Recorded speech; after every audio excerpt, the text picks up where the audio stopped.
When it comes to the digital realm, I've had a lot of experience with digital pieces of equipment. Now, first of all, I want to thank you guys for being patient with me on my YouTube channel. I love all my subscribers, and I treat you, I hope I can do a video like 3 a week. I mean, I really do.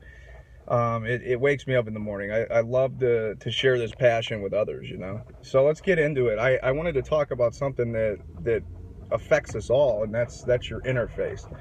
A lot of guys get this conspiracy theory, and it's funny. I had a great engineer that I know. He said the people that don't have it will hate it, and the people that hate it don't have it. The people that hate it don't have it, and the people that have it really don't talk about it. They're just like, whatever.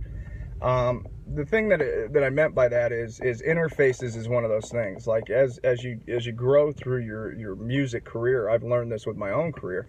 We all start out with something we can really afford. I mean, like I bought a Digi 002. I've had RME, Fireface. I've had C-Sound Solo, Profire, Motus. I mean, I've probably owned I don't know 60 interfaces. So it was like, you wake up to the fact that, Doug, all you're doing is exchanging interfaces. This was in my early years when I was like 17, 18. Like, I would try digital recorders, digital mixers, and they'd all print a sound. They all have a different sound. And that, when I got into the digital world on the computer side, I started to realize that there's a huge difference when you start talking about clocks and converters. When you look at these manufacturers, well, why, if a clock and a converter doesn't matter, now follow me on this, then why is a Symphony IO with 16 in and out $4,000? I mean, why is a Burl Audio or a Prism converter 10 grand? I mean, it's like, well, they can't get away with that. That's highway robbery if they're not doing something different. Well, I started to realize these companies like Antelope and things like this pride themselves on creating very low jitter, just absolutely precise clocking. Well, what clocking is when you're bringing things in through your AD or you're playing things back through your DA, the clock is pretty much responsible on making sure that it's taking what you're supposed to be hearing and it's reproducing it out the speakers. Or if you're in a live environment, check this out, this will blow your mind. If you're in an environment where you recorded something, the better the clock is, the more vivid and real it should sound.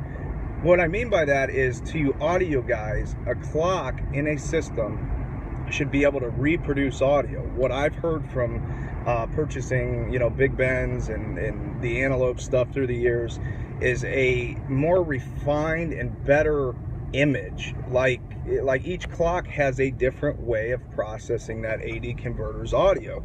So when I say AD converter's audio, I mean the audio that's hitting the AD converter. So long story short, I just wanted to get back in my videos, man, because I'm dropping the ball and I apologize. But the guy, a gentleman from, his name's Morpheus from the Matrix Productions, really awesome dude, man. Shout out to him. But he really brought this subject back up. And what I want to say to finalize this video is when you capture things through a microphone, just think of it this way. Think about the AD converter like the mic. You're going to buy an awesome mic to capture the signal, correct? So if you have this awesome mic, then the next stage in this is, how do we preamp that mic? So if you're just running it through like an M-Box pre, you're going to get an M-Box pre. Now the next thing is if you upgrade your preamp, now you have the front end of your sound really, really heavy, and you should be happy with it. So pick the one that you like. We have a Neve 1073 with just a Neumann if we have guys come over. I'm a mixing guy. But then it has to hit something to go in the computer. So I'm spitting all over. But if it hits something that goes into the computer, I've learned through the years that interface dictates your sound quality.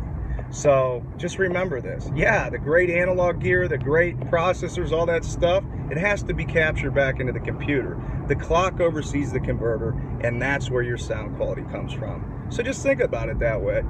And if you want to start experimenting and you want to do it cheap, look at the Black Lion. It's like the MK3. I put that up against my Symphony, and it was right in the ballpark. So that's a gem for you guys out there. It's only like $6.99 or $5.99, but man, I put it up against it. It was clean. Actually, some people preferred it over the Symphony's clock. So yeah, man, and that's a lot less money, and I own the Symphony, so I'm not hating. All right, I'm not hating because I don't own it. So we'll see you guys later.